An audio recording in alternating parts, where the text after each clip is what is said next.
ಎಲ್ಲವನ್ನು ವಿಮರ್ಶಿಸುವ ಮಾಧ್ಯಮಗಳು, ಸಾಮಾಜಿಕ ಜಾಲತಾಣಗಳಾದ ಯೂಟ್ಯೂಬ್, ಫೇಸ್ಬುಕ್, ಇನ್ಸ್ಟಾಗ್ರಾಮ್ ಮೂಲಕ ಯಕ್ಷಗಾನಕ್ಕೆ ಹೊಸ ಪ್ರೇಕ್ಷಕರು ದೊರೆಯುತ್ತಿದ್ದಾರೆಯೇ? ಇದು ಶ್ರೀ ಲಕ್ಷ್ಮೀ ಮಚ್ಚಿನ ಅವರ ವಿಷಯ.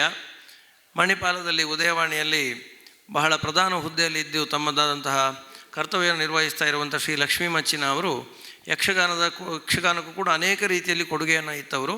ಅವರಿಗೆ ತಮ್ಮ ವಿಷಯ ಮಂಡನೆಯನ್ನು ಮಾಡಬೇಕು ಅಂತ ವಿನಂತಿ. ಪಂಚಾಂಗ ಗಟ್ಟಿ ಇದ್ದರೆ ಎಷ್ಟು ದೊಡ್ಡ ಕಟ್ಟಡವನ್ನು ಬೇಕಾದರೂ ಕಟ್ಟಬಹುದು. ಹಾಗೆ ಇವತ್ತು ಎರಡು ವಿಭಿನ್ನ ಶೈಲಿಯಲ್ಲಿ ಆಳವಾದ ವಿಚಾರಗಳನ್ನು ಹೇಳಿ ಈ ಕಾರ್ಯಕ್ರಮಕ್ಕೆ ಗಟ್ಟಿ ತಳಹದಿಯನ್ನು ಹಾಕಿಕೊಟ್ಟ ಇಬ್ಬರು ಪ್ರಾಜ್ಞರಿಗೆ ನನ್ನ ನಮೋಸ್ತುಗಳು. ಎಲ್ಲವನ್ನೂ ವಿಮರ್ಶಿಸುವ ಮಾಧ್ಯಮಗಳು ಹಾಗೂ ಸಾಮಾಜಿಕ ಜಾಲತಾಣಗಳ ಮೂಲಕ ಯಕ್ಷಗಾನಕ್ಕೆ ಹೊಸ ಪ್ರೇಕ್ಷಕರು ದೊರೆಯುತ್ತಿದ್ದಾರೆ ಅಂತ ಹೇಳುವುದು ವಿಷಯ. ಹೌದು ಎನ್ನುವುದು ಸರಳ ಉತ್ತರ. ನಕಾರಾತ್ಮಕ ಮತ್ತು ಸಕಾರಾತ್ಮಕ ಪರಿಣಾಮಗಳು ಇದರಿಂದ ಆಗಿದೆ. ಪ್ರಸಾರ ಮಾಡುವವರಿಗೆ ಚಾನೆಲ್ ಮಾನಿಟೈಸ್ ಆಗಿದೆ, ಸಂಘಟಕರಿಗೆ ಕಲಾವಿದರಿಗೆ ಪ್ರಯೋಜನ ಆಗಿದೆಯೋ ಅಂತ ಹೇಳೋದನ್ನು ನಾವು ಗಮನಿಸಬೇಕು. ಕಲಾವಿದರಿಗೆ ಒಂದಷ್ಟು ಉಪಕಾರ ಆಗಿದೆ, ಮತ್ತೊಂದಷ್ಟು ಅಪಕಾರವೂ ಆಗಿದೆ. ಕಲೆಗೂ ಉಪಕಾರ ಮತ್ತು ಅಪಚಾರ ಎರಡೂ ಕೂಡ ಆಗಿದೆ. ಇತ್ತೀಚೆಗೆ ನಾವು ಸಾಮಾಜಿಕ ಜಾಲತಾಣದ ಮೂಲಕ ತಿಳಿಯುವುದೇ ತೀರಾ ಹೊಸದು ಅಂತೇಳುವ ಭಾವನೆ ಅನೇಕರಲ್ಲಿ ಇದೆ. ಹಾಗೇನಿಲ್ಲ. ಯಕ್ಷಗಾನ ಪ್ರದರ್ಶನದಲ್ಲಿ ಅನೇಕ ರಸವತ್ತಾದ, ಮನಃಕಷಾಯ ಮೂಡಿಸಿದ, ಅನಿರೀಕ್ಷಿತ, ಅನಪೇಕ್ಷಿತ ಘಟನೆಗಳು ಈ ಹಿಂದೆಯೂ ಕೂಡ ನಡೆದಿದೆ, ಈಗಲೂ ನಡೀತಾ ಇದೆ, ಅದು ಮುಂದೆ ಕೂಡ ಖಂಡಿತ ನಡೀತದೆ. ಡಾಕ್ಟರ್ ಜೋಶಿ ಅಂತವರು ಇಂತಹ ಸಾವಿರಾರು ಘಟನೆಗಳಿಗೆ ಸಾಕ್ಷಿಯಾಗಿದ್ದಾರೆ. ಅವರ ಜೊತೆ ಪ್ರಯಾಣ ಮಾಡುವಾಗ, ಮಾತಿಗೆ ಕುಳಿತಾಗ ಅದು ಅರ್ಜುನನ ಬಾಣಗಳು ಬಂದ ಹಾಗೆ ಪುಂಖಾನುಪುಂಖವಾಗಿ ಒಂದರ ಹಿಂದೆ ಒಂದು ಇಂಥ ಅನೇಕ ರಸವತ್ತಾದ ಘಟನೆಗಳನ್ನು ಅವರು ಹೇಳ್ತಾರೆ. ನಾವು ಎರಡೂ ಕಿವಿಗಳನ್ನು ತೆರೆದು ಕೂತ್ರೆ ಸಾಕು, ಮತ್ತೆಲ್ಲ ಅವರದ್ದೇ ಕೆಲಸ, ನಾವು ಹೂಗುಡ್ತಾ ಹೋದ್ರಾಯ್ತು. ಅವರಷ್ಟು ಕೂಡ ಅಷ್ಟು ಘಟನೆಗಳಿಗೆ ಅವರು ಸಾಕ್ಷಿ ಆಗಿದ್ದಾರೆ. ನಾನು ಒಂದೆರಡು ಮೂರು ಘಟನೆಗಳನ್ನು ಹೇಳ್ತೇನೆ. ಇದು ಸಿರಿಬಾಗಿಲು ಪ್ರತಿಷ್ಠಾನದವರು ಪ್ರಕಟ ಮಾಡಿದಂತಹ ಮರೆಯಲಾರದ ಮಹಾನುಭಾವರು ಕೃತಿಗಳಲ್ಲಿ ಉಲ್ಲೇಖವಾದಂತಹ ಘಟನೆ. ಒಂದು ಕಡೆ ತುಳು ಪ್ರಸಂಗ ಆಗ್ತಾ ಇರ್ತದೆ. ತೆಕ್ಕಟ್ಟೆಯವರು ಅಲ್ಲಿ ಅರಸನ ಪಾತ್ರವನ್ನು ಮಾಡಿದ್ದಾರೆ. ಅವರು ಯಾರಲ್ಲಿ ಅಂತೇಳಿ ಕೇಳ್ತಾರೆ. ಯಾರಲ್ಲಿ ಅಂತ ಕೇಳಿದಾಗ ಸಾಮಾನ್ಯವಾಗಿ ದೂತನ ಪ್ರವೇಶ ಆಗಬೇಕು. ಆದರೆ ಸಭೆಯಲ್ಲಿ ಕೂತ ಒಬ್ಬ ಪ್ರೇಕ್ಷಕ ನಾನು ಅಂತೇಳಿ ಹೇಳಿಬಿಡ್ತಾನೆ. ತೆಕ್ಕಟ್ಟೆಯವರು ಕೂಡಲೇ ಸಿಂಹಾಸನದಿಂದ ಇಳಿದು ಎದುರು ಬಂದು ನಿಂತು ಹೇಳ್ತಾರಂತೆ, ಆ ಸಭಿಕನ ಹತ್ರ ಕಣ್ಣು ಹಾಯಿಸಿ ಹೇಳ್ತಾರಂತೆ, ಓಹ್ ನೀನು ಅಲ್ಲಿದ್ದೀಯಾ, ಅಲ್ಲೇ ಕುಳಿತುಕೋ, ಊಟಕ್ಕೆ ಬಂದವನಲ್ವ ನೀನು, ನಿನ್ನನ್ನು ಮತ್ತೆ ಕರಿತೇನೆ ಅಂತೇಳಿ ಹೇಳ್ತಾರೆ. ಸಭೆ ನಗಾಡ್ತದೆ. ಇವತ್ತು ಅಂತ ಆದರೆ ಇದು ಎಷ್ಟು ವಿವಾದ ಆಗ್ತಿತ್ತು. ಅದಕ್ಕೆ ಕಾರಣ ಸೋಷಿಯಲ್ ಮೀಡಿಯಾ. ಪ್ರೇಕ್ಷಕರ ಜೊತೆ ವೇಷಧಾರಿಯ ಮಾತು ಕುರಿತಾದ ಘಟನೆ ಇದಾದರೆ, ವೇಷ ಮಾಡಿ ರಾಜಕೀಯದ ವರ್ತಮಾನವನ್ನು ಮಾತಾಡುವ ಪರೋಕ್ಷ ಉಲ್ಲೇಖದ ಘಟನೆಗಳು ಕೂಡ ಅನೇಕ ಆಗಿದೆ. ಧರ್ಮಸ್ಥಳ ಮೇಳದಲ್ಲಿ ಮಹಾಶೂರ ಭೌಮಾಸುರ ಪ್ರಸಂಗದಲ್ಲಿ ಕುಂಬಳೆಯವರು ಕೃಷ್ಣ ಮಾಡಿದಾಗ ನಯನ್ ಕುಮಾರ್ ಅವರು ಋಷಿಯ ಪಾತ್ರವನ್ನು ಮಾಡಿ ಬರ್ತಾರೆ. ಆಗ ಕುಂಬಳೆಯವರು ಕೇಳ್ತಾರೆ, ಋಷಿವರ್ಯರೇ ಅಯೋಧ್ಯೆ ಕಡೆಗೆ ಹೋಗಿದ್ದೀರಾ ಅಂತೇಳಿ. ಹೋಗಿದ್ದೇವೆ, ನಾವು ಉತ್ತರದಿಂದಲೇ ಬಂದದ್ದು ಅಂತೇಳಿ ಹೇಳ್ತಾರೆ. ರಾಮ ಜನ್ಮಭೂಮಿ ಅಯೋಧ್ಯೆಯ ಕಡೆಗೆ ನೀವು ಹೋಗಿದ್ದೀರಾ ಅಂತೇಳಿ ಕೇಳಿದಾಗ ಅಲ್ಲಿ ಹೋಗ್ಲಿಕ್ಕೆ ಬಿಡಲಿಲ್ಲ, ಅಲ್ಲೆಲ್ಲ ಬೇಲಿ ಹಾಕಿ ನಿರ್ಬಂಧ ಮಾಡಿದ್ದಾರೆ ಅಂತೇಳಿ ನಯನ್ ಕುಮಾರ್ ಹೇಳ್ತಾರೆ. ಆಗ ಕುಂಬಳೆಯವರು ಹೇಳ್ತಾರೆ, ಸ್ವಲ್ಪ ಸಮಯ ತಡ್ಕೊಳ್ಳಿ, ಆ ದುಷ್ಟರನ್ನೆಲ್ಲ ನಾನು ಸಂಹರಿಸಿ ಲೋಕೋದ್ಧಾರ ಮಾಡ್ತೇನೆ ಅಂತೇಳಿ ಅವರು ಹೇಳ್ತಾರೆ. ಈಗ ಇಂತಹ ಹೇಳಿಕೆಗಳನ್ನು ಕೊಟ್ಟರೆ ಆ ಜಾಲತಾಣದಲ್ಲಿ ಅದನ್ನು ಪುರಸ್ಕರಿಸುವ, ತಿರಸ್ಕರಿಸುವ, ವಿಮರ್ಶಿಸುವ, ಚರ್ಚಿಸುವ, ಹಳಿಯುವ ಸನ್ನಿವೇಶಗಳು ನಿರ್ಮಾಣ ಆಗಿದೆ. ನಾರಣಪ್ಪ ಉಪ್ಪೂರರು ಅಮೃತೇಶ್ವರ ಮೇಳದಲ್ಲಿದ್ದಾಗ ನಡೆದ ಘಟನೆ. ಆ ದಿನ ಸೇವೆ ಆಟ, ಸುಧನ್ವ ಕಾಳಗ, ಅದಕ್ಕೆ ಉಪ್ಪೂರು ಭಾಗವತಿಕೆಗೆ ಕೂತಿದ್ರು. ಅವರ ಪುತ್ರ ಇಲ್ಲಿದ್ದಾರೆ, ದಿನೇಶ್ ಉಪ್ಪೂರು. ಅವರ ಸಮ್ಮುಖದಲ್ಲಿ ನಾನು ಈ ಘಟನೆಯನ್ನು ಉಲ್ಲೇಖ ಮಾಡ್ತಾ ಇದ್ದೇನೆ. ಕುವಲೆಯ ಪಾತ್ರಧಾರಿ ಆರತಿಯನ್ನು ಎತ್ತಿದ ಮೇಲೆ ಸುಧನ್ವನಿಗೆ ಹೇಳ್ತಾಳೆ, ಅಣ್ಣ ನಿನಗೆ ಆಶೀರ್ವಾದ ಮಾಡಿದ್ದೇನೆ ಅಂತ ಹೇಳಿ. ತಕ್ಷಣ ಸಭಿಕರು ನಗಾಡ್ತಾರೆ. ಒಬ್ಬ ಎದ್ದು ನಿಂತು ಕೇಳ್ತಾನೆ, ಎಂತ ನಿಂದ ಆಶೀರ್ವಾದ ಅಂತೇಳಿ ಕೇಳ್ತಾನೆ. ಆಗ ಉಪ್ಪೂರಿಗೆ ಕೋಪ ಬಂದು ಅವರು ವೇಷಧಾರಿಗೆ ಕುಳಿತಲ್ಲಿಂದಲೇ ಬೈತಾರೆ. ಸಭೆ ಏನು ಭಾವಿಸ್ತು ಕೇಳಿದ್ರೆ, ಅಲ್ಲಿ ಕೂತಿದ್ದ ಪ್ರಾಜ್ಞರು ಏನು ಭಾವಿಸಿದ್ರು ಕೇಳಿದರೆ, ಉಪ್ಪೂರು ಬೈದದ್ದು ಆ ಪ್ರೇಕ್ಷಕನಿಗೆ ಅಂತ ಹೇಳಿ. ಹಾಗಾಗಿ ಅನೇಕ ಜನ ಹೋಗಿ ಆ ಪ್ರೇಕ್ಷಕನನ್ನು ತರಾಟೆಗೆ ತಗೊಳ್ತಾರೆ. ಅವತ್ತು ಉಪ್ಪೂರಿಂದ ಬಯಸಿಕೊಂಡ ಸ್ತ್ರೀ ವೇಷಧಾರಿ ಆಮೇಲೆ ದೊಡ್ಡ ವೇಷಧಾರಿ ಆದರೂ, ಆದರೆ ಆ ಸನ್ನಿವೇಶ ಅಲ್ಲಿ ಯಾವ ರೀತಿ ಒಂದು ತಿರುವು ಪಡೀತು ಇವತ್ತು ಅಂತಾದರೆ ಅದು ಜಾಲತಾಣದಲ್ಲಿ ಯಾವ ರೀತಿಯ ತಿರುವು ಪಡಿತಾ ಇತ್ತು ಅಂತ ಹೇಳೋದಕ್ಕೋಸ್ಕರ ನಾನು ಅದನ್ನು ಹೇಳಿದೆ. ಮತ್ತೊಂದು ಘಟನೆ ಶ್ರೀಧರ ಡಿ ಎಸ್ ಅವರು ಬರೆದದ್ದು, ಹೊಸನಗರದ ನಿಟ್ಟೂರಿನ ಹತ್ರ ನಡೆದದ್ದು. ಅದು ಅಲ್ಲಿ ವಾಲಿವಧೆ ಪ್ರಸಂಗ. ಶೇಣಿಯವರ ರಾಮ ಬೆಳಗಿನ ಜಾವ 5 ಗಂಟೆ ಏನಾಗಿತ್ತು, ಯಾರೋ ಅಭಿಮಾನಿಯೊಬ್ಬರು ಭಾಗವತರಿಗೆ ಚೀಟಿ ಕೊಟ್ಟರಂತೆ, ಬಾಯ್ತಾಳ ಹಾಕಿ ಅಂತೇಳಿ. ಹಾಗೆ ಅವರು ವಿಶ್ವನಾಯಕ ನಿನ್ನ ವಾಕ್ಯವ ವಿಶ್ವಾಸದಿಂದ ನಂಬಿದೆನೆಂದು ಅಂತ ಹೇಳುವ ಪದ್ಯಕ್ಕೆ ಭಾಗವತರು ಮತ್ತು ಮೃದಂಗದವರು ಅರ್ಧ ಗಂಟೆ ಪದ್ಯ ಹೇಳಿದರು. ಶೇಣಿಯವರು ಸಿಟ್ಟು ಬಂದು ಅಲ್ಲಿಂದ ಎದ್ದು ಹೊರಟೆ ಬಿಟ್ಟರು. ಅವರು ಅರ್ಥ ಹೇಳಲಿಲ್ಲ, ತಾಳ ಮದ್ದಳೆ ನಿಂತಿತ್ತು. ಇವತ್ತಿನ ಕಾಲದಲ್ಲಿ ಈ ರೀತಿಯ ಘಟನೆಗಳಿಗೆ ಹೌದು ಇವತ್ತು ಅಂತಾದರೆ ಈ ರೀತಿಯ ಘಟನೆಗಳಿಗೆ ಯಾವ ರೀತಿಯ ಒಂದು ಪ್ರತಿಕ್ರಿಯೆ ಬರ್ತಾ ಇತ್ತು ಅಂತ ಹೇಳೋದು ಕೂಡ ಚರ್ಚೆಗೆ ಇರುವಂಥದ್ದು. ಉಜಿರೆಯ ಕಾಲೇಜಿನಲ್ಲಿ ಒಂದು ತಾಳಮದ್ದಲೆ ಆಗಿತ್ತು. ಶೇಣಿಯವರು, ಪೆರ್ಲ ಮತ್ತು ಗೋವಿಂದ ಭಟ್ರೆಲ್ಲ ಇದ್ದರು. ಆಗ ಕೂಡ ಶೇಣಿಯವರ ರಾವಣ, ಪೆರ್ಲದವರ ರಾಮನ ಅರ್ಥಗಾರಿಕೆ ವಾದ ಸ್ವಲ್ಪ ದೀರ್ಘ ಆಯಿತು. ಕಾಲೇಜ್ ಮಕ್ಕಳಿಗೆ ಸಂಜೆ ಬಸ್ಸಿಗೆ ಹೋಗಲಿಕ್ಕೆ ಹೊತ್ತಾಯಿತು. ಹಾಗೆ ಒಬ್ಬೊಬ್ಬರೇ ಏಳ್ಲಿಕ್ಕೆ ಶುರು ಮಾಡಿದರು. ಗುಜುಗುಜು ವಾತಾವರಣ ಸೃಷ್ಟಿಯಾಯಿತು. ಆಗ ಶೇಣಿಯವರು ಹೇಳಿದ್ರಂತೆ, ರಾಮ ನಿನಗೆ ನಾನು ಯಾರು ಅಂತ ಗೊತ್ತಿದೆ, ನನಗೆ ನೀನು ಯಾರು ಅಂತ ಗೊತ್ತಿದೆ, ಆದರೆ ನಿನ್ನೊಟ್ಟಿಗಿರುವ ಈ ಕಪಿಸೇನೆಗೆ ಮಾತ್ರ ನಾವು ಯಾರು ಅಂತೇಳಿ ಗೊತ್ತಿಲ್ಲ ಅಂತೇಳಿ ಹೇಳಿದ್ರಂತೆ. ಮಕ್ಕಳೆಲ್ಲ ಬುದ್ಧಿವಂತರಾದ ಕಾರಣ ಆ ದಿನ ಅಲ್ಲಿ ಮತ್ತೆ ಕೂತರು ಸಭೆಯಲ್ಲಿ ಅಂತ ಹೇಳೋದು ಆ ದಿನದ ಘಟನೆ. ಆದರೆ ಇವತ್ತಿನ ಸಂದರ್ಭದಲ್ಲಿ ಈ ರೀತಿಯ ಘಟನೆಗಳನ್ನು ಜನ ಯಾವ ರೀತಿ ಸ್ವೀಕಾರ ಮಾಡ್ತಾರೆ ಮತ್ತು ಯಾವ ರೀತಿ ವಿಮರ್ಶೆ ಮಾಡ್ತಾರೆ ಅಂತ ಹೇಳೋದಕ್ಕೋಸ್ಕರ ನಾನು ಇದನ್ನು ಹೇಳಿದೆ. ಕೊರೋನಾ ಕಾಲದಲ್ಲಿ ಇದ್ದಂತಹ ವೃತ್ತಿಪರ ಮೇಳಗಳ ಸಂಖ್ಯೆ ಮತ್ತು ಕೊರೋನೋತ್ತರ ವರ್ಷಗಳಲ್ಲಿ ಇರುವ ಮೇಳಗಳ ಸಂಖ್ಯೆಯನ್ನು ನಾವು ಗಮನಿಸಬೇಕು. 4-5 ಹೆಚ್ಚೇ ಆಗಿದೆ ವಿನಃ ಕಡಿಮೆ ಆಗಲಿಲ್ಲ. ಆದರೆ ಪ್ರದರ್ಶನದ ಅವಧಿ ಕಡಿಮೆ ಆಗಿದೆ. ಕೊರೋನಾ ಪೂರ್ವದಲ್ಲಿ ಆನ್ಲೈನ್ ಮೂಲಕ ಇದ್ದ ಪ್ರೇಕ್ಷಕರ ಸಂಖ್ಯೆ ಸಣ್ಣದು, ಆದರೆ ಅದೀಗ ಲಕ್ಷದಲ್ಲಿ ಇದೆ. ಹಾಗಂತ ನೇರ ಪ್ರೇಕ್ಷಕರು ಆ ಸಂಖ್ಯೆಯಲ್ಲಿ ಇಲ್ಲ, ನೇರ ಪ್ರಸಾರದ ವೀಕ್ಷಕರು ಇದ್ದಾರೆ. 80-90ರ ದಶಕದಲ್ಲಿ ಟೆಂಟ್ ಮೇಳಗಳಲ್ಲಿ ಕೂಡ ತಡರಾತ್ರಿಯ ನಂತರ ಪ್ರಧಾನ ಭಾಗವತರು ಅಥವಾ ಪ್ರಧಾನ ವೇಷಧಾರಿ ಪ್ರವೇಶ ಆದಮೇಲೆ ಟೆಂಟ್ ಬಿಚ್ಚಿ ಜನರಿಗೆ ಪ್ರವೇಶಕ್ಕೆ ಅವಕಾಶ ಮಾಡಿಕೊಟ್ಟಂತಹ ಅನೇಕ ಘಟನೆಗಳು ಕೂಡ ಇದೆ, ಇತಿಹಾಸ ನಿರ್ಮಿಸಿದೆ. ಆದರೆ ದಿನಗಳದಂತಹ ಟೆಂಟ್ ಮೇಳಗಳ ಸಂಖ್ಯೆ ಕಡಿಮೆ ಆಯಿತು. ಟೆಂಟ್ ಮೇಳಗಳು ಬಯಲಾಟ ಮೇಳಗಳಾದವು. ಇತಿಹಾಸ ಬರೆದ ಕೆಲವು ಟೆಂಟ್ ಮೇಳಗಳು ಇತಿಹಾಸದ ಪುಟ ಸೇರಿದವು. ಒಂದು ಹಂತದಲ್ಲಿ ಕೆಲವು ಬಯಲಾಟಗಳಲ್ಲಿ ಮುಂಜಾವಿನ ಪ್ರದರ್ಶನದ ವೇಳೆ ಸೇವಾಕರ್ತರು ಕೂಡ ಇರ್ತಾ ಇರಲಿಲ್ಲ, ಬೆರಳೆಣಿಕೆಯ ಜನರಷ್ಟೇ ಇರುವುದು ಅಂತ ಹೇಳುವ ಹಂತ ಬಂತು. ಆಗಷ್ಟೇ ಡಾಕ್ಟರ್ ನಂಬ್ಯಾರ್ ಅವರು ಗುಂಡಬಾಳದ ಒಂದು ಘಟನೆಯನ್ನು ಕೂಡ ಹೇಳಿದರು, ಪ್ರೇಕ್ಷಕರ ಸಂಖ್ಯೆ ಇಲ್ಲ ಅಂತ ಹೇಳೋದನ್ನು. ಕಾಲಮಿತಿಯ ಚಿಂತನೆಗೆ ಹೆಚ್ಚಿನ ಬೆಂಬಲ ಬಂತು, ಆದರೆ ಅನುಷ್ಠಾನ ಮಾಡಲಿಕ್ಕೆ ಹೆಚ್ಚಿನವರು ಮುಂದಾಗಲಿಲ್ಲ. ಆನ್ಲೈನ್ ಪ್ರದರ್ಶನದ ಸಂಖ್ಯೆ ಕೂಡ ಆಗ ಕಡಿಮೆ ಇತ್ತು, ಹೆಚ್ಚಿನವರು ಇದನ್ನು ಬೆಂಬಲಿಸ್ತಾ ಇರಲಿಲ್ಲ. ಆನ್ಲೈನ್ ಮೂಲಕ ಪ್ರದರ್ಶನ ಮಾಡಿದರೆ ಪ್ರದರ್ಶನಕ್ಕೆ ಖುದ್ದು ಬರುವವರ ಸಂಖ್ಯೆ ಕಡಿಮೆ ಆಗ್ತದೆ ಅಂತ ಹೇಳುವ ವಾದ ಇತ್ತು. ಆದರೆ ಕೊರೋನಾ ಬಂದ ನಂತರ ಇದೆಲ್ಲ ಸಾಧ್ಯ ಆಯಿತು. ಕಾಲಮಿತಿ ಮಾಡಬೇಕಾದಂತಹ ಅನಿವಾರ್ಯ ಬಂತು. ಆನ್ಲೈನ್ ಪ್ರದರ್ಶನ ಕೊರೋನಾ ಸಂದರ್ಭದಲ್ಲಿ ಅನಿವಾರ್ಯ ಆಯಿತು. ಈ ವಿಠಲಶಾಸ್ತ್ರಿ ಪ್ರತಿಷ್ಠಾನದವರು, ಯಕ್ಷಧ್ರುವ ಪಟ್ಲ ಫೌಂಡೇಶನ್ನವರು, ಸಿರಿಬಾಗಿಲು ಪ್ರತಿಷ್ಠಾನದವರು, ಹೀಗೆ ಅನೇಕರು ಆವಾಗ ಆನ್ಲೈನ್ಗಾಗಿಯೇ ಸೀಮಿತವಾದಂತಹ ಸೀಮಿತ ಪ್ರೇಕ್ಷಕರ ಉಪಸ್ಥಿತಿಯ ತಾಳಮದ್ದಳೆಗಳನ್ನು ಆರಂಭಿಸಿದರು. ಸಿರಿಬಾಗಿಲು ಪ್ರತಿಷ್ಠಾನದವರು ಆಗ ಆರಂಭಿಸಿದ ಆನ್ಲೈನ್ ಕಾರ್ಯಕ್ರಮ, ಚರ್ಚೆ, ಸಂವಾದ ಇದೆಲ್ಲ ನಂತರದ ದಿನಗಳಲ್ಲಿ 4-5 ಪುಸ್ತಕಗಳಾಗಿ ಕೂಡ ಪ್ರಕಟ ಆಯಿತು. ಕ್ರಮೇಣ ಆನ್ಲೈನ್ ಪ್ರೇಕ್ಷಕರ ಸಂಖ್ಯೆ ಹೆಚ್ಚಾಯಿತು. ಧರ್ಮಸ್ಥಳ ಮೇಳದ ಯಕ್ಷಗಾನ ಆನ್ಲೈನ್ನಲ್ಲಿ ವೀಕ್ಷಣೆಯಲ್ಲಿ ಆಗ ದಾಖಲೆ ಬರೆಯಿತು. ಕಟೀಲು, ಮಂದಾರ್ತಿ, ಮಾರಣಕಟ್ಟೆ ಮೊದಲಾದ ಮೇಳಗಳ ಲೈವಿಗೆ ಬೇಡಿಕೆ ಬಂತು.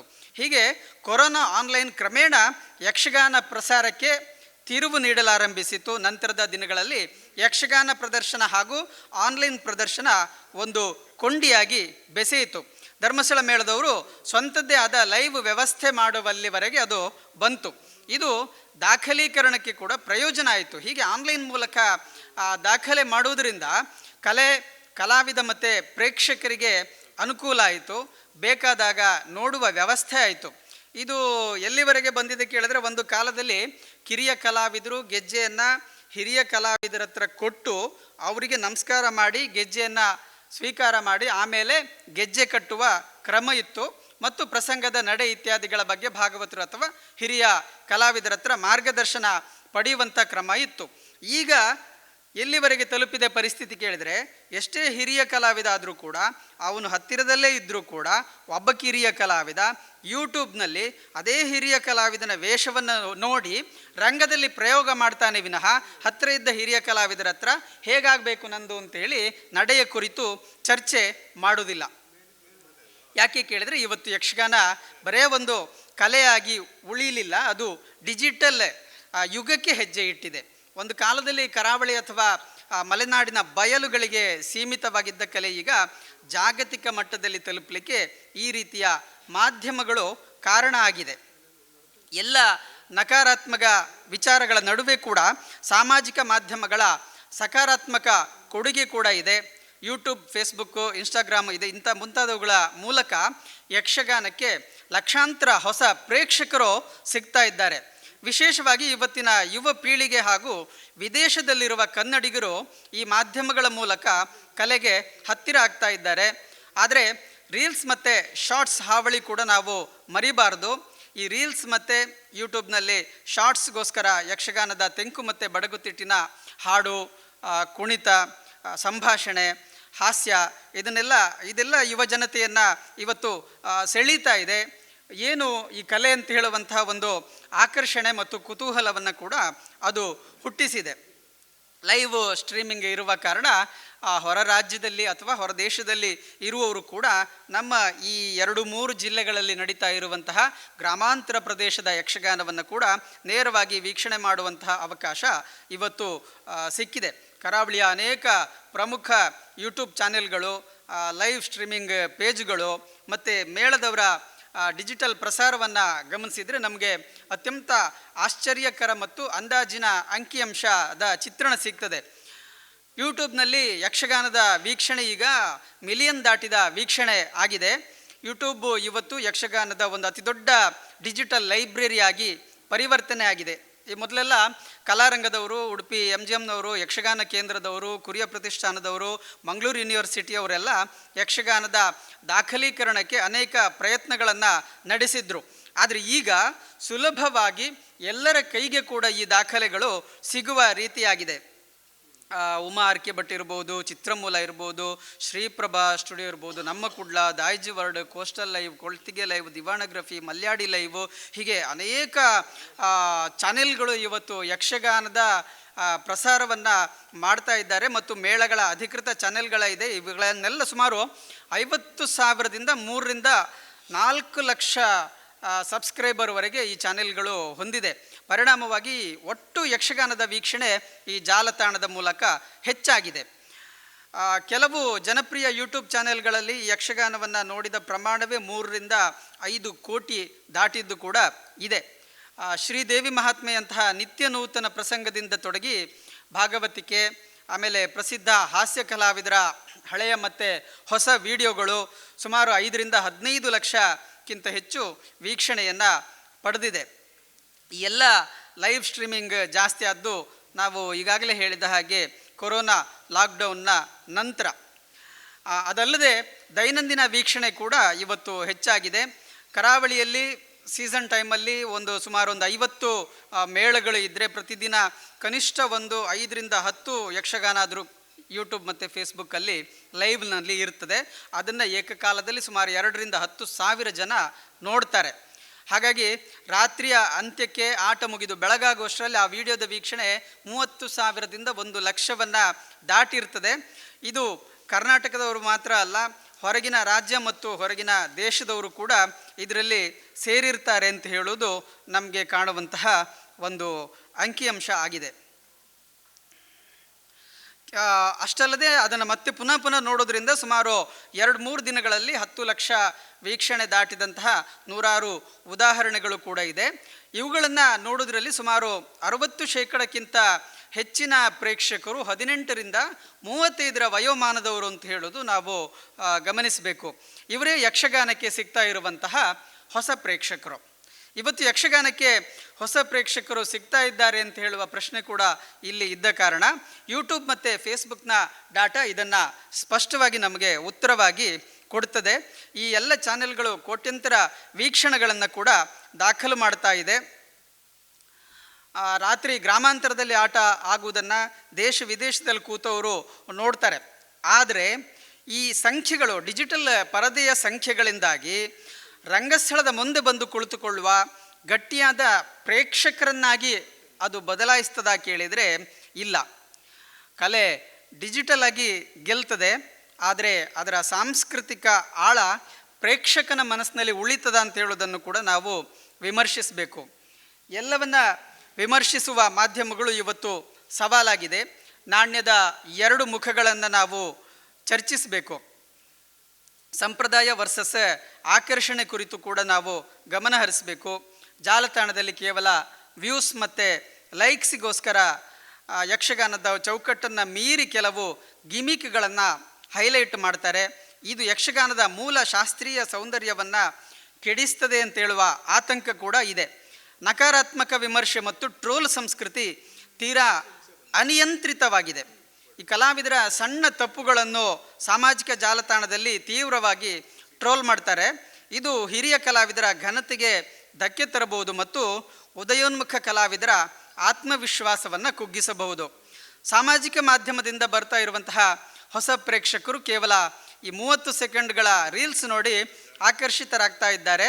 ಇಡೀ ರಾತ್ರಿಯ ಪ್ರಸಂಗವನ್ನು ಕುಳಿತು ನೋಡುವ, ಅರ್ಥಗಾರಿಕೆಯನ್ನು ಗ್ರಹಿಸುವ ಗಂಭೀರ ಪ್ರೇಕ್ಷಕರು ಇವರಿಂದ ಸೃಷ್ಟಿ ಆಗ್ತಾರಾ ಅಂತ ಹೇಳೋದು ಚಿಂತಿಸಬೇಕಾದಂತಹ ವಿಷಯ. ಸಾಮಾಜಿಕ ಮಾಧ್ಯಮಗಳು ಯಕ್ಷಗಾನಕ್ಕೆ ಕೇವಲ ವೈರಲ್ ವಿಡಿಯೋಗಳ ಪ್ರೇಕ್ಷಕರನ್ನು ಮಾತ್ರ ತರ್ತಾ ಇಲ್ಲ, ಬದಲಿಗೆ ಕಲೆಯ ಆಂತರಿಕ ರಚನೆ, ಅರ್ಥಶಾಸ್ತ್ರ ಮತ್ತು ಪ್ರೇಕ್ಷಕ ವರ್ಗದ ಮನಸ್ಥಿತಿಯನ್ನೇ ಬದಲಾಯಿಸ್ತಾ ಇವೆ. ಪ್ರೇಕ್ಷಕ ವರ್ಗದ ಸ್ಥಳಾಂತರ ಮತ್ತು ಜಾಗತೀಕರಣ, ಡೆಮೋಗ್ರಫಿಕ್ ಶಿಫ್ಟ್ ಮತ್ತು ಗ್ಲೋಬಲೈಸೇಷನ್ನ ಈ ವೈರಲ್ ತುಣುಕುಗಳನ್ನು ನೋಡುವುದರ ಆಚೆಗೆ ಸಾಮಾಜಿಕ ಮಾಧ್ಯಮಗಳು ಯಕ್ಷಗಾನದ ಪ್ರೇಕ್ಷಕರ ವ್ಯಾಪ್ತಿಯನ್ನು ಜಾಗತಿಕ ಮಟ್ಟಕ್ಕೆ ವಿಸ್ತರಿಸಿದೆ. ನಮ್ಮ ಊರನ್ನು ಬಿಟ್ಟು ಉದ್ಯೋಗ ನಿಮಿತ್ತವಾಗಿ ಬೇರೆ ಬೇರೆ ಊರಿಗೆ ಹೋದವರಿಗೆ ಒಂದಷ್ಟು ಸಮಯ ಈ ಯಕ್ಷಗಾನ ಅಥವಾ ಕಲೆ ಸಂಸ್ಕೃತಿಯ ಸಾಂಗತ್ಯ ಸಿಗದೆ ಹೋದರೆ ಅವರು ಅದರಿಂದ ವಿಮುಖರಾಗ್ತಾರೆ. ಅಂತಹ ಸಂದರ್ಭದಲ್ಲಿ ಈ ರೀತಿಯ ಜಾಲತಾಣಗಳ ಮೂಲಕ ಅವರಿಗೆ ನಮ್ಮ ಊರಿನ ಮಣ್ಣಿನ ಕಲೆಯ ಜೊತೆ ಅವರನ್ನು ನಿತ್ಯವಾಗಿ ಜೋಡಿಸುವಂತಹ ಕೆಲಸವನ್ನು ಈ ರೀತಿ ಜಾಲತಾಣಗಳು ಮಾಡಿದೆ. ಇದು ಕೇವಲ ವೀಕ್ಷಣೆ ಅಲ್ಲ, ಅವರಲ್ಲಿ ಸಾಂಸ್ಕೃತಿಕ ಬೇರುಗಳ ಮರುಸ್ಥಾಪನೆ. ಅಂಥವರಿಗೆ ಈ ಲೈವ್ ಮತ್ತು ತುಣುಕುಗಳು ನಿಜಕ್ಕೂ ಬೇಕು. ಅದು ನಮ್ಮತನವನ್ನು ನಾವು ಎಲ್ಲೆಡೆ ಉಳಿಸಿಕೊಳ್ಳಿಕ್ಕೆ ಕೂಡ ಅದು ಅನುಕೂಲ. ಹಾಗಾಗಿ ಇವತ್ತು ಕೇರಳದ ಕಥಕ್ಕಳಿ, ಕೂಚಿಪುಡಿ ಅಥವಾ ಬೇರೆ ಬೇರೆ ಕಲಾಪ್ರೇಮಿಗಳು ಕೂಡ ಯಕ್ಷಗಾನದ ದೃಶ್ಯ ವೈಭವವನ್ನು ನೋಡ್ತಾರೆ ಅಂತ ಹೇಳೋದು ನಮಗೆ ಹೆಮ್ಮೆಯ ಸಂಗತಿ. ತುಳು ಕನ್ನಡ ತಿಳಿಯದಂತಹ ಭಾಷೆಯವರು ಕೂಡ ಈ ಯಕ್ಷಗಾನವನ್ನು ನೋಡ್ತಾರೆ. ಇತ್ತೀಚೆಗೆ ಮಯ್ಯರು ಬರೆದಂತಹ ಒಂದು ಗೋವಿಂದ ಭಟ್ರ ನೆನಪಿನ ಸರಣಿಯಲ್ಲಿ ಕೂಡ ವಿದೇಶದ ಅತಿಥಿಗಳು ಬಂದು ಗೋವಿಂದ ಭಟ್ರ ಪಾತ್ರವನ್ನು ನೋಡಿದ್ರು ಅಂತ ಹೇಳೋದನ್ನು ಕೂಡ ಅವರು ಉಲ್ಲೇಖ ಮಾಡಿದರು. ಈಗ ಆನ್ಲೈನ್ ಮೂಲಕವೇ ಆ ರೀತಿಯ ವ್ಯವಸ್ಥೆ ಸಿಗ್ತಾ ಇದೆ. ಇದೊಂದು ರೀತಿಯ ಸಾಂಸ್ಕೃತಿಕ ವಿನಿಮಯ ಅಂತೇಳಿ ಕೂಡ ಹೇಳ್ಬೋದು, ಅಥವಾ ಕಲೆಯ ವಿಸ್ತಾರ ಕೂಡ ಹೌದು.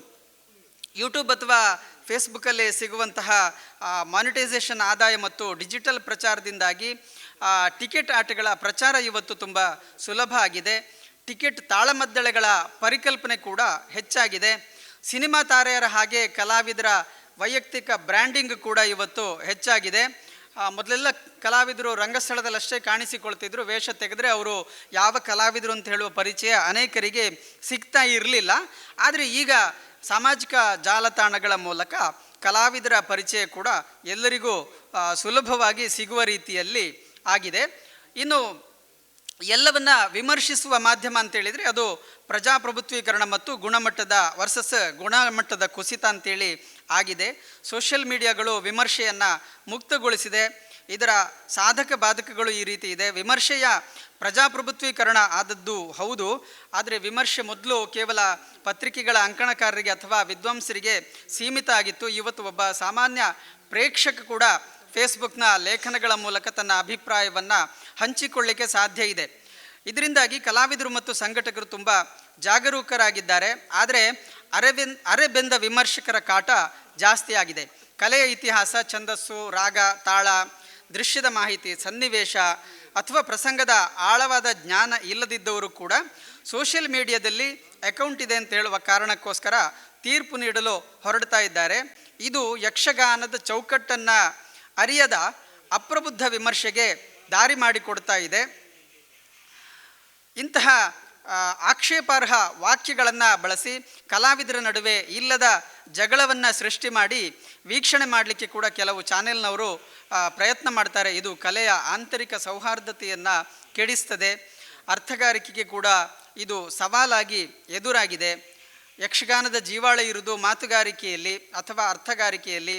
ಆದರೆ ಸಾಮಾಜಿಕ ಜಾಲತಾಣವು ಇದಕ್ಕೆ ಮಾರಕ ಆಗ್ತಾ ಇದೆ. ತಾಳಮದ್ದಳೆಯಲ್ಲಿ ಒಬ್ಬ ಪೀಠಿಗೆ ಮಾತಾಡಿದರೆ ಅಲ್ಲಿ ಫೇಕ್ ಅಕೌಂಟ್ಗಳಿಂದ ಇರ್ಬೋದು ಅಥವಾ ಇನ್ಯಾವನೋ ಒಬ್ಬ ಕಲಾವಿದನ ಅಭಿಮಾನಿ ಇರ್ಬೋದು, ಅವನು ಬಂದು ಕಮೆಂಟ್ ಹಾಕಿ ನಿಂದು ಸಾಕು, ನಿಂದು ಉದ್ದಾಯಿತು, ನೀನು ಮಾತಾಡಿದ್ದು ಸರಿಯಿಲ್ಲ, ಹಾಗೆ ಹೀಗೆ ಅಂತ ಹೇಳುವ ಕಮೆಂಟ್ಗಳನ್ನು ಹಾಕ್ತಾರೆ.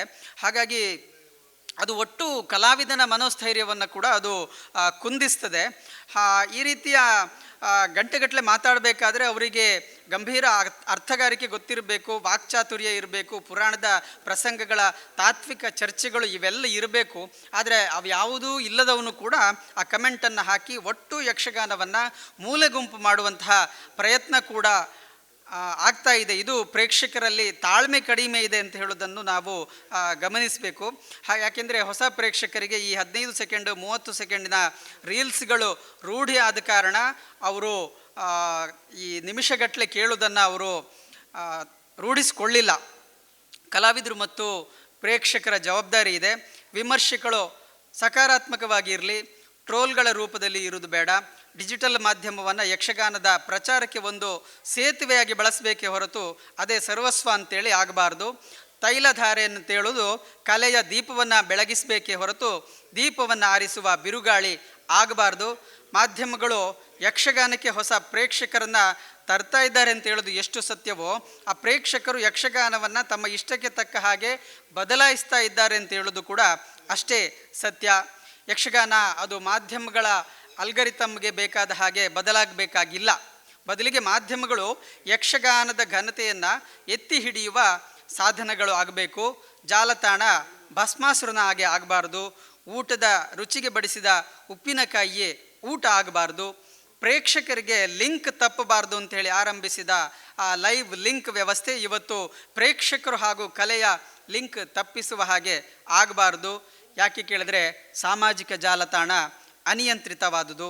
ಮೊದಲೆಲ್ಲ ಕ್ಯಾಸೆಟ್ CD ಎಲ್ಲ ದುಡ್ಡು ಕೊಟ್ಟು ತಗೊಂಡು ಹೋಗ್ತಾ ಇದ್ದ ಕಾರಣ ನಮಗೆ ಅದ್ರ ಮೇಲೆ ವಿಮರ್ಶೆ ಮಾಡಲಿಕ್ಕೆ ಅಥವಾ ಅದನ್ನು ಕೇಳಲಿಕ್ಕೆ ನಮ್ಮದೇ ಆದಂತಹ ಸ್ವಾತಂತ್ರ್ಯ ಇತ್ತು. ಆದರೆ ಇವತ್ತು ಈ ಫೇಕ್ ಅಕೌಂಟ್ಗಳ ಹಾವಳಿಯಿಂದಾಗಿ ಅದು ಯಾವುದೂ ಕೂಡ ಇಲ್ಲದಾಗಿದೆ. ಹಾಗಾಗಿ ಕೂಡ ಜಾಲತಾಣದಲ್ಲಿ ಮೌಲಿಕ ಪ್ರೇಕ್ಷಕರ ಸಂಖ್ಯೆ ಕುಂಠಿತ ಆಗ್ತಾ ಇದೆ. ಕಲೆಗೆ ಸ್ಪಂದನೆ ಬೇಕು, ಕಲಾವಿದರಿಗೆ ಪ್ರತಿಕ್ರಿಯೆ ಬೇಕು. ಅದು ನೇರ ವೀಕ್ಷಣೆಯಲ್ಲಿ ಸುಲಭವಾಗಿ ಸಿಗ್ತದೆ. ಆದರೆ ಆನ್ಲೈನ್ ಕಮೆಂಟ್ ಮೂಲಕ ನೋಡುಗರಿಗೆ ಕೂಡ ಕಲಾವಿದರಿಗೂ ಕೂಡ ಅದು ರಸಭಂಗ ಉಂಟು ಮಾಡಿದರೆ ಅದು ಅಪಾಯ ಆಗ್ತದೆ. ನೇರ ಪ್ರಸಾರ ಅಥವಾ ದೃಶ್ಯಗಳ ಪ್ರಚಾರ ಮಾಡುವವರು, ಸಂಘಟಕರು, ಕಲಾವಿದರು, ಜಾಲತಾಣಗಳು ಮತ್ತು ಕಲೆಗೆ ಪೂರಕ ಆಗುವ ರೀತಿ ಮಾಡಬೇಕು, ಮಾರಕ ಆಗುವುದನ್ನು ನಿಲ್ಲಿಸಬೇಕು. ಈ ನಿಟ್ಟಿನಲ್ಲಿ ಸಿರಿಬಾಗಿಲು ಪ್ರತಿಷ್ಠಾನದಂಥ ಸಂಸ್ಥೆಗಳು ಇಂತಹ ಗಂಭೀರ ವಿಚಾರಗೋಷ್ಠಿಗಳನ್ನು ಏರ್ಪಡಿಸಿರುವುದು ಸ್ತುತ್ಯರ್ಹ ಅಂತ ನನ್ನ ವೈಯಕ್ತಿಕ ಅಭಿಪ್ರಾಯ. ಮಾಧ್ಯಮದ ತೈಲಧಾರೆ ಕಲೆಯ ದೀಪವನ್ನು ಪ್ರಜ್ವಲಿಸಲಿ ಮತ್ತು ಪ್ರೇಕ್ಷಕರ ವಿವೇಚನೆಯನ್ನು ಬೆಳೆಸಲಿ ಅಂತ ಹೇಳೋದು ನನ್ನ ಅಭಿಮತ. ಧನ್ಯವಾದಗಳು. ಎಲ್ರಿಗೆ ನಮಸ್ಕಾರ. ಮೊದಲಿಗೆ ಮಯ್ಯ ಭಾಗವತರಿಗೆ ನಾನು ಕೃತಜ್ಞತೆಗಳನ್ನು ಸಲ್ಲಿಸ್ತಾ ಇದ್ದೇನೆ. ಒಂದು ಅತ್ಯುತ್ತಮವಾದಂತಹ ಕಾರ್ಯಕ್ರಮವನ್ನು ಹಮ್ಮಿಕೊಂಡದ್ದಕ್ಕಾಗಿ. ಅದೇ ರೀತಿ ವೇದಿಕೆಯಲ್ಲಿ ಉಪಸ್ಥಿತರಿರುವಂತಹ ಹಿರಿಯರಿಗೆ ನಮಸ್ಕಾರಗಳು. ಮಾಧ್ಯಮನ ವಿಷಯ ಬಂದಿರುವ ಕಾರಣ ಹೇಳ್ತಾ ಇದ್ದೇನೆ. ಈ ವೈರಲ್, ದುಡ್ಡು ಮತ್ತು ಪ್ರಸಿದ್ಧಿ ಈ ಮೂರರ ಹಿಂದೆ ಹೋಗಲಿಲ್ಲ ಎನ್ನುವಂತಹ ಆತ್ಮವಿಶ್ವಾಸ ಇದ್ದ ಕಾರಣ ಬಂದು ನಿಲ್ಲುವಂತಹ ಒಂದು ನೈತಿಕತೆ ಹೊಂದಿದ್ದೇನೆ ಅಂತ ಹೇಳಲಿಕ್ಕೆ ಇಷ್ಟಪಡ್ತೇನೆ. ಮಚ್ಚಿನ ಸರಿಗೆ ಗೊತ್ತುಂಟು. ಮಾಧ್ಯಮ ನಮ್ಮ ಕೊಳತಿಗೆ ಹರಿಶಣ್ಣನು ಇದ್ದಾರೆ, ಅವರಿಗೂ ಗೊತ್ತುಂಟು. ಮಾಧ್ಯಮ ಅನ್ನುವಂತಹ ಒಂದು ವಿಭಾಗ ಏನಿದೆ, ನನ್ನ ಪ್ರಕಾರ ಈ ಒಂದು ಏನು ವ್ಯಾಪ್ತಿ ಇದೆ ಅದರೊಳಗಿರುವಂತಹ ಮಾಧ್ಯಮದವರಿಗೆ ಜವಾಬ್ದಾರಿ ಕಡಿಮೆಯಾಗಿದೆ ಅನ್ನುವಂತಹ ಒಂದು ಅಭಿಪ್ರಾಯ. ಯಾಕೆ ಅಂತ ಹೇಳಿದರೆ 1-2-3 ಉದಾಹರಣೆಗಳನ್ನು ಕೊಡ್ತೇನೆ. ಈಗ ನನಗೆ ಕೆಲವೊಂದು ಯಕ್ಷಗಾನಕ್ಕೆ ಹೋಗಿ ದಾಖಲೀಕರಣ ಮಾಡಲಿಕ್ಕೆ ಭಯ ಆಗ್ತದೆ. ಯಾಕೆ ಅಂತ ಹೇಳಿದರೆ ಎಲ್ಲಿ ತಪ್ಪು ಮಾಹಿತಿ ನನ್ನ ಮುಖಾಂತರ ಜಾಲತಾಣದಲ್ಲಿ ಪಸರಿಸ್ತದೆ ಎನ್ನುವಂತಹ ಒಂದು ದೊಡ್ಡ ಆತಂಕ. ನೋಡಿ, 1-2 ಉದಾಹರಣೆ. 90ರಿಂದ 100 ಕಿಲೋಮೀಟರ್ ಪ್ರಯಾಣ ಮಾಡಿ ಒಂದು ತೆಂಕಿನಲ್ಲಿ ಅದು ಅಪರೂಪದ ಪ್ರಸಂಗ, ಒಂದು ಚಿತ್ರಸೇನ ಕಾಳಗ ಅಂತ ಒಂದು ಪ್ರಸಂಗ ಇದೆ. ತೆಂಕಿನಲ್ಲಿ ಬಹಳ ಅಪರೂಪ, ಬಡಗಿನಲ್ಲಿ ಹೆಚ್ಚಾಗಿ ಚಾಲ್ತಿಯಲ್ಲಿದೆ. 100 ಕಿಲೋಮೀಟರ್ ಪ್ರಯಾಣ ಮಾಡಿ ಆ ಪ್ರಸಂಗದ ದಾಖಲೀಕರಣಕ್ಕೆ ಅಂತ ಹೋದೆ. ಚಿತ್ರಸೇನ ಕಾಳಗ, ಆನಂತರ ದುಶ್ಯಾಸನವಧೆ. ಆ ದಿನ ನನ್ನೊಂದಿಗೆ ಇನ್ನೊಂದು ಲೈವ್ ಕಾರ್ಯಕ್ರಮ ಇತ್ತು. ಅಂದರೆ ಲೈವ್ ಚಾನೆಲ್ನವರು ಲೈವ್ ಮಾಡ್ತಾಯಿದ್ರು. ಚಿತ್ರಸೇನ ಕಾಳಗ ಪ್ರಸಂಗ ಅತ್ಯಂತ ಸೊಗಸಾಗಿ ಮೂಡಿಬಂತು. ಅದರ ನಂತರ ದುಶ್ಯಾಸನವಧೆ ಕಾರ್ಯಕ್ರಮ, ಇದು ಪ್ರಸಂಗ ಪ್ರಾರಂಭ ಆಯಿತು. ಆ ದಿವಸ ಪ್ರಧಾನ ಬಣ್ಣದ ವೇಷಧಾರಿಯವರು ರಜೆ. ಹಾಗಾಗಿ ಭೀಮ ಮಾಡಿದವರು 2ನೇ ಬಣ್ಣದ ವೇಷಧಾರಿ, ದುಶ್ಯಾಸನ ಮಾಡಿದವರು ಇನ್ನೊಬ್ಬರು ಕಿರೀಟ ವೇಷದವರು. ಏನಾಯಿತು ಅಂದರೆ, ದುಶ್ಯಾಸನ ಪ್ರಸಂಗದ ಕೊನೆಯ ಭಾಗಕ್ಕಾಗುವಾಗ ದುಶ್ಯಾಸನ, ಈಗ ಇದು ರಂಗಸ್ಥಳ ಅಂತಾದರೆ ಇಲ್ಲಿ ಮುಖ ಮಾಡಬೇಕು, ಈ ಕಡೆ ಕಾಲಾಕಿ ಬಿದ್ದುಕೊಳ್ಳುವಂತಹ ಸಂದರ್ಭ. ನೇಪಥ್ಯದವರು ಪೆಟ್ಟಿಗೆ ತಂದು ದುಶ್ಯಾಸನ ಕಾಲಿನ ಹತ್ರ ಇಡ್ತಾರೆ, ಭೀಮ ಅಲ್ಲಿ ಕೂತು ಕರುಳು ಬಗೆಯುವಂತಹ ಸನ್ನಿವೇಶ. ಆ ದಿವಸ ಸಂಪೂರ್ಣ ಗಡಿಬಿಡಿ ಆಯಿತು ವೇಷಧಾರಿಗಳಿಗೆ. ತಲೆಯನ್ನು ಚಂಡೆಯವರ ಹತ್ತಿರ ಹಾಕಿದರು. ಅಂದರೆ ಬಿದ್ದದ್ದು ತಲೆ ಚಂಡೆಯವರ ಹತ್ರ ಹೋಗಿದೆ, ಕಾಲು ಈಚೆ ಬಂದಿದೆ. ಭೀಮ ಎಲ್ಲಿ ಕೂತ್ಕೊಳ್ಳುದು? ಇಡೀ ರಂಗಸ್ಥಳ ಅಸ್ತವ್ಯಸ್ತ ಆಯ್ತು. ಆ ದಿವಸ ನೇಪಥ್ಯದವರು ಬಂದು ಪೆಟ್ಟಿಗೆಟ್ಟು ನಿಂತಿದ್ದಾರೆ, ಓಲ್ ದೀಪುಣೆ ಅಂತ. ಇಲ್ಲಿಟ್ಟರೆ ಭೀಮ ಹೀಗೆ ಕೂತ್ಕೊಳ್ಬೇಕು. ಲೈವ್ ಆಗ್ತಾ ಉಂಟು. ಇಮಿಡಿಯೇಟ್ ಸ್ಟಾಪ್ ಮಾಡಿದೆ. ನಾನು ರೆಕಾರ್ಡಿಂಗಿಗೆ ಹೋದದ್ದು, ನನ್ನದು ಲೈವ್ ಇಲ್ಲ, ನಾನು ಇಲ್ಲಿ ತನಕ ಲೈವ್ ಮಾಡಲಿಲ್ಲ. ರೆಕಾರ್ಡಿಂಗ್ ಇಟ್ಟ ಕಾರಣ ರೆಕಾರ್ಡಿಂಗ್ ಆಫ್ ಮಾಡಿದೆ ನಾನು. ನನ್ನ ಹತ್ತಿರ ಕೂತವ್ರು ಕೇಳಿದ್ರು ಲೈವ್, ಅವರಿಗೆ ಯಕ್ಷಗಾನದ ಬಗ್ಗೆ ಗೊತ್ತಿಲ್ಲ. ದಾದಾಂಡಣ್ಣೇರೆ ಅಂತ ಕೇಳಿದರು. ಕಟ್ಟು ಮಲ್ತಿಂದೆ ಶೋಕ ಒಂದುಂಡತ್ತ. ಅವರಿಗೆ ಎಂಥದ್ದು ಗಂಧಗಾಳಿ ಇಲ್ಲ ಆಟದ ಬಗ್ಗೆ. ಲೈವ್ ಹೋಗ್ತಾ ಉಂಟು, 1000 ಜನ ಆಟ ನೋಡ್ತಾ ಇದ್ದಾರೆ. ಈಗ ಇದು ಬೇಕು ಅಂತ ಮಾಡಿದ ತಪ್ಪಲ್ಲ, ಈಗ ಇಬ್ಬರು ಕಲಾವಿದರು ಮಾಡಿದ್ದು ಬೇಕು ಅಂತ ಮಾಡಿದ್ದಲ್ಲ, ಅನಿರೀಕ್ಷಿತವಾಗಿ ಆಗಿ ಹೋದದ್ದು. ಏನಾಯಿತು ಅಂದರೆ, ತಪ್ಪು ಮಾಹಿತಿ 1000 ಜನಕ್ಕೆ ಪ್ರಸಾರ ಆಗುವಾಗ ಆಯಿತು. ಇದು ಯಾರ ದೋಷ? ಮಾಧ್ಯಮದ ದೋಷವ, ಕಲಾವಿದರ ದೋಷವ? ಬಹಳ ದೊಡ್ಡ ಆತಂಕ. ಯಾಕೆಂತ ಹೇಳಿದರೆ, ಇಲ್ಲಿ ಈಗ ಮಚ್ಚಿನ ಸರ್ ಹೇಳಿದ ಹಾಗೆ ವಿಮರ್ಶೆಗಳು ಬರಲಿಕ್ಕೆ ಪ್ರಾರಂಭ ಆಗ್ತದೆ. ಯಾರ ತಪ್ಪು ಅಂತೇಳಿ. ಯಾರು ಯೂಟ್ಯೂಬ್ ಮಾಧ್ಯಮದವರನ್ನು ದೂರುವುದಿಲ್ಲ, ನೇರವಾಗಿ ದೂರುವುದು ಕಲಾವಿದರನ್ನೇ.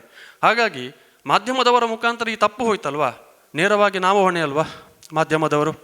ಹಾಗಾಗಿ ಮಾಧ್ಯಮದವರು ಯಕ್ಷಗಾನವನ್ನು ಪ್ರತಿನಿಧಿಸುವಾಗ ಯಕ್ಷಗಾನದ ಬಗ್ಗೆ ಸ್ವಲ್ಪ ABCD ಆದರೂ ಗೊತ್ತಿರಬೇಕು. ಅಂತಂದರೆ ಏನು ತಪ್ಪಾಗಿದೆ, ಏನು ಇದಾಗಿದೆ ಅಂತೇಳಿ. ಮೊನ್ನೆ ಯಾವುದೋ ಒಂದು ಇದರಲ್ಲಿ ನೀವು ಇದು ಮಚ್ಚಿನ ಸರಿಗ ವೈರಲ್ನ ವಿಷಯ ಹೇಳಿದರು.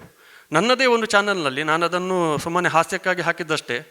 ಒಂದು ಸಣ್ಣ 30 ಸೆಕೆಂಡಿನ ಕಿತಾಪತಿ ಪ್ರೇತ ಅನ್ನುವಂಥ ಒಂದು ವಿಡಿಯೋ ಹಾಕಿದೆ ಯೂಟ್ಯೂಬ್ನಲ್ಲಿ. ನನ್ನ ಚಾನಲ್ನಲ್ಲಿ ಉಂಟು ಅದು, ಕಿತಾಪತಿ ಪ್ರೇತ ಅಂತ. ಸುಮ್ಮನೆ ಅದು ಇದು ಶ್ವೇತಕುಮಾರ ಚರಿತ್ರೆಯಲ್ಲಿ ಪ್ರೇತ ಸಭೆಯಿಂದ ಬರುವಂಥದ್ದು. ಕಿತಾಪತಿ ಪ್ರೇತ ಅಂತ ಹಾಕಿದೆ. ನಂಬುದಿಲ್ಲ, 13ರಿಂದ 14 ಲಕ್ಷ ವ್ಯೂಸ್ ಉಂಟು 1 ವರ್ಷದ ಒಳಗೆ. 13ರಿಂದ 14 ಲಕ್ಷ. ಯಕ್ಷಗಾನ ಇದಕ್ಕೆ ವಿಭಾಗಕ್ಕೆ ಬರುವಾಗ 13ರಿಂದ 14 ಲಕ್ಷ ದೊಡ್ಡ ವ್ಯೂಸು. ಇಮಿಡಿಯೇಟ್ 1-2 ವಾರದ ನಂತರ ಅತ್ಯದ್ಭುತ ಒಂದು ಪದ್ಯ, ಒಬ್ಬರು ಭಾಗವತರದ್ದು, ಯಾರದ್ದು ಅಂತೇಳಿ ಬೇಡ, ಒಂದು ಶರಸೇತು ಬಂದದ ಒಂದು ಒಳ್ಳೆ ಪದ್ಯ, ಕೇಳಯ್ಯ ನಮ್ಮ ತನು ಬಡವಾದುದ ಅಂತ. ತ್ರಿವುಡೆಯಿಂದ ಏಕಕ್ಕೆ ಹೋಗಿ ಮತ್ತೆ ಅಷ್ಟಕ್ಕೆ ಹೋಗುವಂಥ ಹಳೆಯ ಕ್ರಮದ ಒಳ್ಳೆ ಪದ್ಯ. ನೀವು ನಂಬುವುದಿಲ್ಲ, 1,000 ಆಗಲಿಲ್ಲ ವ್ಯೂಸ್. ಬೇಡ ಅಂತ 1,000 ಆಗಲಿಲ್ಲ. 1,000 ಎಲ್ಲಿ, 14 ಲಕ್ಷ ಎಲ್ಲಿ? ಕಿತಾಪತಿ ಪ್ರೇತ ಕಲಿಯುವಂಥದ್ದು ಏನೂ ಇಲ್ಲ ಅದರಲ್ಲಿ. ಸಭೆಯಿಂದ ರಂಗಸ್ಥಳಕ್ಕೆ ಬರುವ ಸನ್ನಿವೇಶ ಅಷ್ಟೇ. 14 ಲಕ್ಷ ಒಳ್ಳೆ ಪದ್ಯ, 1,000 ವ್ಯೂಸ್ ಇಲ್ಲ. ಹಾಗಾಗಿ ನನಗೆ ಇತ್ತೀಚೆಗೆ ಯಕ್ಷಗಾನದ ಇದು ವಿಡಿಯೋ ಮಾಡಲಿಕ್ಕೆ ಭಯ ಆಗ್ತದೆ. ಯಾವುದೋ ಒಂದು ಪ್ರಸಂಗವು ಯಾವುದು ಅಂತ ಬೇಡ, ಮೇಳವು ಯಾವುದು ಅಂತ ಬೇಡ, ಯಾವ ಇದು ಅಂತಲೂ ಬೇಡ, ಒಂದು ಪ್ರಸಂಗ ತುಂಬ ಹಠ ಇಟ್ಟು ಹೋದೆ, ಆ ಪ್ರಸಂಗ ದಾಖಲೀಕರಣ ಆಗಬೇಕು ಅಂತೇಳಿ. ಯಾಕಂದರೆ ನಾನೊಂದು 3-4 ವರ್ಷದಿಂದ ಯಕ್ಷಗಾನದ ಸಂಪೂರ್ಣ ಪ್ರಸಂಗ ದಾಖಲೀಕರಣ ಆಗಬೇಕು ಅಂತೇಳಿ ಸ್ವಲ್ಪ ತೊಡಗಿಸಿಕೊಂಡಿದ್ದೇನೆ. ಇಷ್ಟರವರೆಗೆ ಒಂದು 250 ಪ್ರಸಂಗ ನಾನು ಒಬ್ಬನೇ ಏಕಾಂಗಿಯಾಗಿ ಮಾಡಿದ್ದೇನೆ ಅಂತೇಳಿ ಒಂದು ಖುಷಿ ಇದೆ. ಆ 250 ಪ್ರಸಂಗಗಳಲ್ಲಿ ಒಂದು 300 ದಾಟಿರ್ಬೋದು. ಎಷ್ಟೋ ಪ್ರಸಂಗ ಡಿಲೇಟ್ ಮಾಡಿದ್ದೇನೆ ಮನೆಗೆ ಬಂದು ರೆಕಾರ್ಡ್ ಮಾಡಿದ್ದನ್ನು. ಸಂಪೂರ್ಣ ರಾತ್ರಿಯ ಪ್ರಸಂಗ, ಒಂದು ಪ್ರಸಂಗದಲ್ಲಿ ಎಲ್ಲ ಒಳ್ಳೆಯದಾಗಿದೆ. ಒಂದು ಕಿರೀಟ ವೇಷ, ನಾಯಕ ಪಾತ್ರ, ಅದು ಹಾಳಾಗಿದೆ ಅಂತ ಹೇಳುವುದಿಲ್ಲ, ಅದರ ಕ್ರಮ ಸರಿಯಾಗಲಿಲ್ಲ. ನಾನು ಅದೇ ದಿವಸ ಭಾಗವತರ ಹತ್ರ ಹೋಗಿ ಹೇಳಿದೆ, ಇದು ಕ್ರಮ ಸರಿಯಾಗಲಿಲ್ಲ ಅಂತೇಳಿ. ಅವರಿಗೂ ಮನವರಿಕೆ ಆಗಿದೆ. ಮನೆಗೆ ಬಂದು ಇಡೀ ಆಟವನ್ನು ಡಿಲೇಟ್ ಮಾಡಿದ್ದೇನೆ. ನಾನು ಅದನ್ನು ಮಾಧ್ಯಮದಲ್ಲಿ ಹಾಕಿಬಿಟ್ರೆ ನಾಳೆ ಅದು ಇನ್ನೊಬ್ಬ ನೋಡಿ ಅದನ್ನೇ ಅನುಕರಿಸುವಂತಹ ಒಂದು ಸಮಸ್ಯೆ ಬರ್ತದೆ. ಹಾಗಾಗಿ ಇಂದೀಗ ಒಂದು ಮುಂದಿನ ಒಂದು ವಿಭಾಗ ಸಂಘಟಕರದುಂಟಲ್ಲ ಸರ್, ಒಂದು ನಮ್ಮ ಪೊಳಲಿಯ ಸಂಘಟಕರು ಇಲ್ಲೇ ಇದ್ದಾರೆ. ನನ್ನದೊಂದು ವಿನಂತಿ ಉಂಟು, ಹೆಚ್ಚಿನ ಎಲ್ಲ ಯಕ್ಷಗಾನಗಳಲ್ಲಿ ಅಥವಾ ಯಕ್ಷೋತ್ಸವಗಳಲ್ಲಿ ಒಳ್ಳೊಳ್ಳೆ ಪ್ರಸಂಗಗಳನ್ನು ಆಯೋಜಿಸ್ತೇವೆ. ಪ್ರಸಂಗದ ಒಂದು ಕೆಳಗೆಯೋ ಮೇಲೆಯೋ ಕವಿಯ ಹೆಸರನ್ನು ಹಾಕಲಿಕ್ಕೆ ನಾವು ಯಾರೂ ಮನಸ್ಸು ಮಾಡೋದಿಲ್ಲ. ನಮ್ಮ ರಾಘವ ನಂಬಿಯಾರ್ ಸರ್ ಇದ್ದಾರೆ, ಯಕ್ಷಗಾನಕ್ಕೆ ಒಳ್ಳೊಳ್ಳೆ ಪ್ರಸಂಗ ಕೊಟ್ಟವರು. ಚಿಗುರುಪಾದೇವರು ಇದ್ದಾರೆ.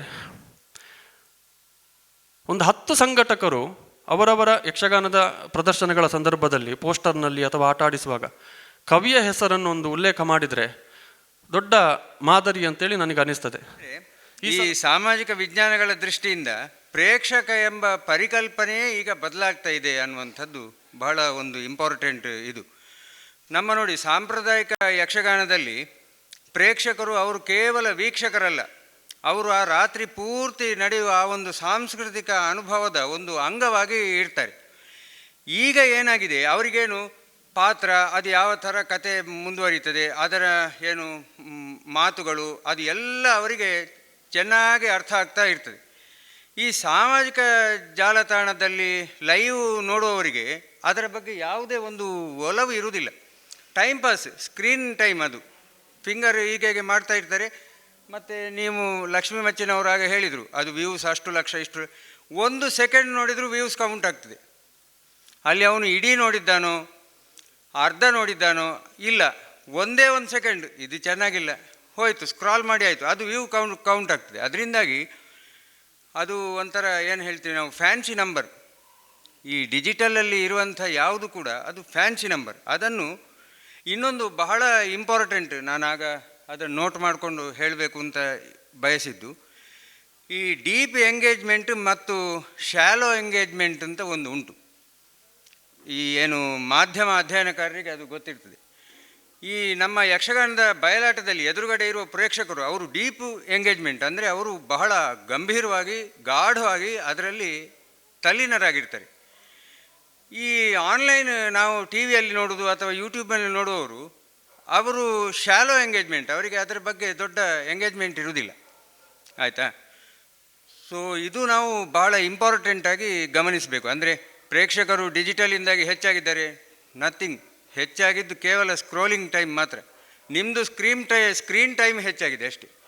ನಿಮಗೆ ಯಕ್ಷಗಾನ ಇಷ್ಟ ಇದೆ, ನೀವು ಯಕ್ಷಗಾನದ್ದು ಸ್ಕ್ರೋಲಿಂಗ್ ಮಾಡ್ತೀರಿ. ನೀವು ನಿದ್ದೆ ಮಾಡೋದು 12 ಗಂಟೆಗೆ, ನಿಮಗೆ ಟೈಮ್ ಪಾಸ್ ಆಗಬೇಕಲ್ಲ 12 ಗಂಟೆವರೆಗೆ. ಬೇರೆ ಯಾವುದ್ಯಾವುದೋ ನೋಡುವ ಬದಲು ಬೇರೆ ಬೇರೆ ಮೇಳದ್ದು 15 ಲೈವು 5 ನಿಮಿಷ ನೋಡೋದು. ಪ್ರತಿಯೊಬ್ಬರಿಗೂ ಲಕ್ಷಗಟ್ಟಲೆ ವ್ಯೂಸ್. ಯಾವುದು ಪರಿಪೂರ್ಣ ಅಲ್ಲ. ಒಬ್ಬನು ಅದು ಸಂಪೂರ್ಣ ನೋಡಲಿಲ್ಲ, ಒಂದು ಆಟವು ಸಂಪೂರ್ಣ ಅವ ನೋಡಲಿಲ್ಲ, ಏನು ಪ್ರಯೋಜನ? ಅಂದರೆ ಈ ಸಾಮಾಜಿಕ ಜಾಲತಾಣಗಳು ನಮ್ಮನ್ನು ಉದ್ಧಾರ ಮಾಡ್ತಾ ಇಲ್ಲ. ಅದು ಏನು ಈ ಪ್ರೇಕ್ಷಕ ಅವನನ್ನು ಹೇಗೂ ಹಾಳು ಮಾಡ್ತಾ ಇದೆ, ಆ ಒಂದು ನೋಡುವ ಒಂದು ಸಂಸ್ಕಾರವನ್ನು ಹಾಳು ಮಾಡ್ತಾ ಇದೆ. ಜೊತೆಗೆ ಬೇರೆಯವರನ್ನು ಅವನು ಹಾಳು ಮಾಡ್ತಾನೆ. ಅದರ ಜೊತೆಗೆ ಕಲೆಯನ್ನು ಕೂಡ ಹಾಳು ಮಾಡ್ತಾ ಇದೆ. ಈಗ ನೋಡಿ, ಇವರು ದಿವಾಣರು ಒಂದು ಮಾತು ಹೇಳಿದರು, 30 ಸೆಕೆಂಡಿನ ವಿಡಿಯೋ ವೈರಲ್ ಆಗ್ತದೆ ನೋಡುವ, ಇದೀ ಒಂದು 6 ಗಂಟೆಯದ್ದು ವಿಡಿಯೋ, ಅದು ಇಡೀ ನೋಡಲಿ, ಅದರಲ್ಲಿ ವ್ಯೂಸ್ ಇಲ್ಲ. ಮತ್ತು ಯೂಟ್ಯೂಬ್ನಲ್ಲಿ ಇನ್ನೊಂದು, ಈ ಸಾಮಾಜಿಕ ಇದರಲ್ಲಿ ಶೈಕ್ಷಣಿಕ ನೆಲೆಗಟ್ಟಿನದ್ದು ಯಾವುದನ್ನೇ ನೀವು ಮಾಡಿ ಅದಕ್ಕೆ ವ್ಯೂಸೇ ಇರುವುದಿಲ್ಲ. ಆಗ ಯಾರು ಹೇಳಿದ್ದದು? ಇವರು ಶ್ರುತಕೀರ್ತಿ ಅವರು ಹೇಳಿದರು, ಅದು ನಾನು ನೋಡಿದ್ದೇನೆ. ಸ್ತ್ರೀ ವೇಷದವರು, ಅವರ ವೇಷ, ಅದಕ್ಕೆ ಎಷ್ಟು ಜನ ನೋಡುವವರು. ಹಾಗಾದರೆ ಯಕ್ಷಗಾನ ಆ ಥರ ನೋಡಬೇಕಾ? ಯಕ್ಷಗಾನ ಆ ಥರ ನೋಡಬಾರ್ದಲ್ವಾ? ಅದಕ್ಕೆ ಅದು ಆರಾಧನೆ ಕಲೆ ಅಂತ ನಾವು ಹೇಳ್ತೇವೆ. ಎಲ್ಲ ವೇಷಗಳಿಗೆ ನಮಗೆ ಹೆಸರುಂಟು, ಅದು ಪಾರ್ವತಿ ಮತ್ತೊಂದು ಇನ್ನೊಂದು. ನಮಗೆ ಗೌರವ ಬೇಕಲ್ಲ, ನಮಗೆ ಗೌರವ ಇಲ್ಲ. ಕಲಾವಿದರೆ ಆ ಥರ ಮಾಡ್ತಾರೆ, ನೋಡುವವರು ಅದಕ್ಕಿಂತ ನಾನು ಹೇಳಿ ಪ್ರಯೋಜನ ಇಲ್ಲ. ಈ ಥರ ಮಾಡಿದರೆ ಯಕ್ಷಗಾನ ಮತ್ತು ಜಿ ಟಿ ವಿಯವರು ಅಥವಾ ಇನ್ನೊಬ್ಬರು ಯಾರೋ ಯಾವುದೋ ಪದ್ಯಕ್ಕೆ 4 ಕುಣಿದಾಗ ನೀವು ಹೇಳಲಿಕ್ಕೆ ನಿಮ್ಗೆ ಏನು ನೈತಿಕ ಅಧಿಕಾರ ಇದೆ? ನಿಮ್ಮದ್ದನ್ನು ನಿಮಗೆ ಜವಾಬ್ದಾರಿಯಿಂದ ಉಳಿಸ್ಕೊಳ್ಳಿಕ್ಕೆ ಯೋಗ್ಯತೆ ಇಲ್ಲ, ನಾವು ಬೇರೆಯವರಿಗೆ ಏನು ಹೇಳೋದು? ಆಯಿತಾ? ಅದರಿಂದಾಗಿ ಈ ಒಂದು ಮತ್ತು ಇನ್ನೊಂದೇನು ಅಂತಂದರೆ, ಈ ಕಲೆಯಲ್ಲಿ ನಮಗೆ ಸಾಂಸ್ಕೃತಿಕ ಮತ್ತು ಆಧ್ಯಾತ್ಮಿಕವಾದಂಥ ಒಂದು ಏನು ಸಂಬಂಧ ಕೂಡ ಇದೆ. ಈಗ ಯಾವುದೇ ಮೇಳ ನೋಡಿ, ಕಟೀಲು ಮೇಳದ್ದು ಆಟ ಅಂತಂದರೆ ನಾನು ಕೆಲವು ಸತಿ ನೋಡಿದ್ದೇನೆ, ದೇವಿ ಪ್ರತ್ಯಕ್ಷ ಆಗುವಾಗ ಆ ಮನುಷ್ಯ ಚಪ್ಪಲಿ ತೆಗೆದು ಕೂತ್ಕೊಳ್ತಾರೆ. ಅಂದರೆ ಆ ಥರದ ಒಂದು ಭಕ್ತಿ ಅವನಿಗಿದೆ. ಅದು ಕಳೆದ 50 ವರ್ಷಗಳಿಂದ ಕಷ್ಟಪಟ್ಟು ಮಾಡಿರೋದು. ಹಾಂ, ಕಷ್ಟಪಟ್ಟಿದ್ದಾರೆ ಅದಕ್ಕೆ ಹಿಂದಿನ ಕಲಾವಿದರು. ಆ ಒಂದು ಭಾವನೆ ಅವನ ಮನಸ್ಸಲ್ಲಿ ಬರಬೇಕು ಅಂತಂದರೆ ಚಪ್ಪಲಿ ತೆಗೆದು ನಿಂತುಕೊಳ್ಳೋದಲ್ಲ, ಕೂತ್ಕೊಂಡಲ್ಲಿ ಚಪ್ಪಲಿ ತೆಗೆದು ನಮಸ್ಕಾರ ಮಾಡಿ ಕೂತ್ಕೊಳ್ತಾನೆ. ನಾನಿದನ್ನು ಕಣ್ಣಾರೆ ನೋಡಿದ್ದೇನೆ. ಈ ವೈರಲ್ಗಳು ಆಗುವುದರಿಂದ ಏನಾಗ್ತದೆ, ಆ ಪಾವಿತ್ರ್ಯತೆ ಹೋಯಿತು, ಆಧ್ಯಾತ್ಮಿಕತೆ ಹೋಯಿತು, ದೇವರು ಅದು ಎನ್ನುವಂಥ ಭಾವನೆ ಹೋಯಿತು. ಮತ್ತು ನಾಳೆ ಚಪ್ಪಲಿ ಹಾಕ್ಕೊಂಡು ವೇಷ ಮಾಡಿದರೂ ಆಶ್ಚರ್ಯಪಡಬೇಕಾಗಿಲ್ಲ.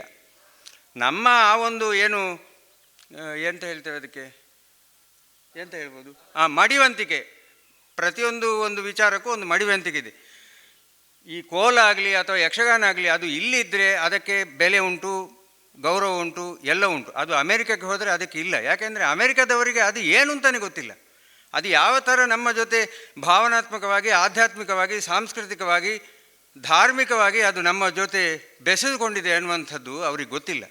ಅವ್ರಿಗೆ ಗೊತ್ತಿಲ್ಲದೆ ಇರೋ ಕಡೆ ನಾವು ಮಾಡಿದರೆ ಅವರು ಕೀಟ್ಲೆ ಮಾಡದೆ ಇನ್ನೇನು ಮಾಡ್ತಾರೆ?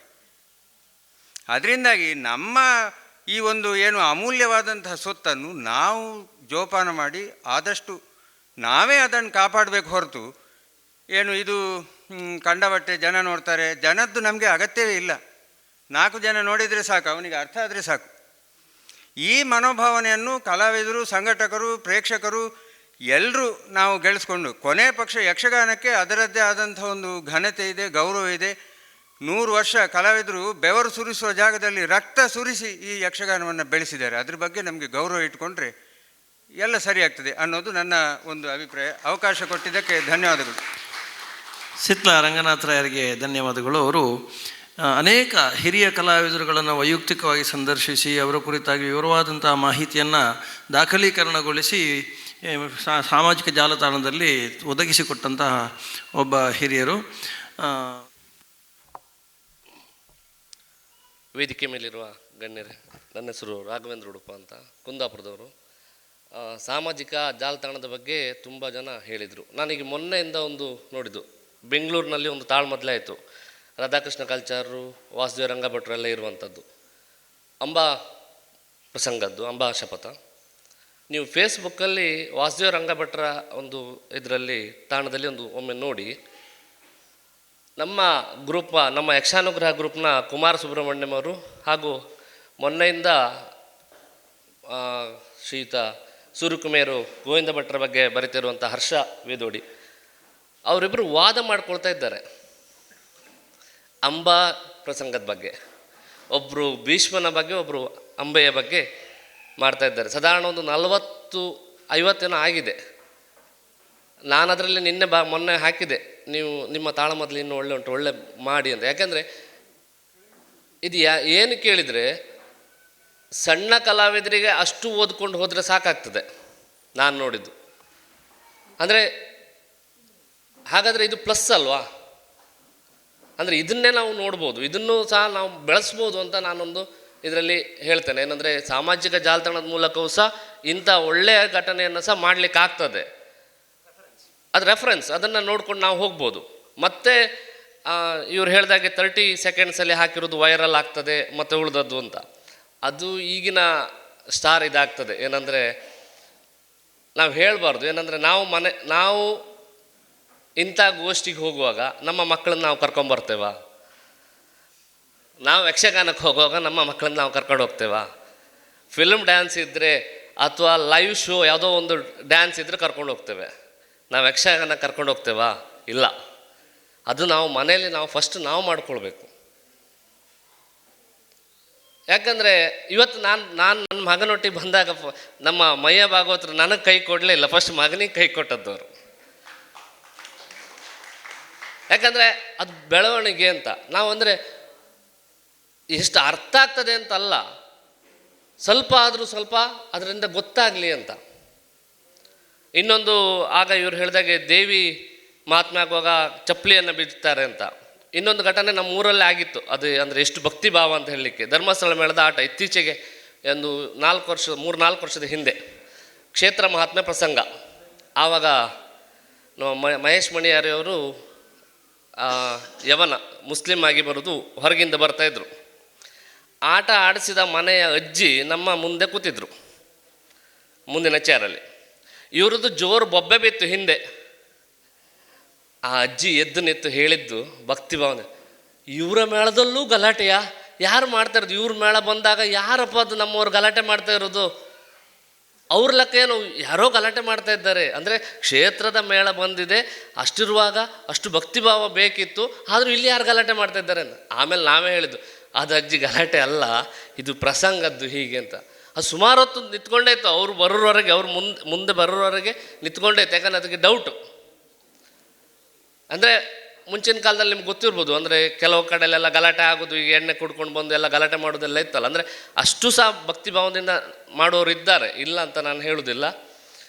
ಸಾಮಾಜಿಕ ಜಾಲತಾಣದಲ್ಲಿ ನೀವು ಹೇಳಿದಾಗೆ ಈಗ ಎಷ್ಟೋ ಅಂದರೆ 30 ಸೆಕೆಂಡ್ಸ್ ಇದು ಅಥವಾ 1 ಮಿನಿಟ್ ಇದು ಏನೋ ಒಂದು ಸ್ವಲ್ಪ ಹಾಕ್ಕೊಂಡು ಇದನ್ನೇ ಇದು ಅಂತ ಮೇಯ್ನ್ ಅಂತ ತೋರಿಸುವಂಥದ್ದು.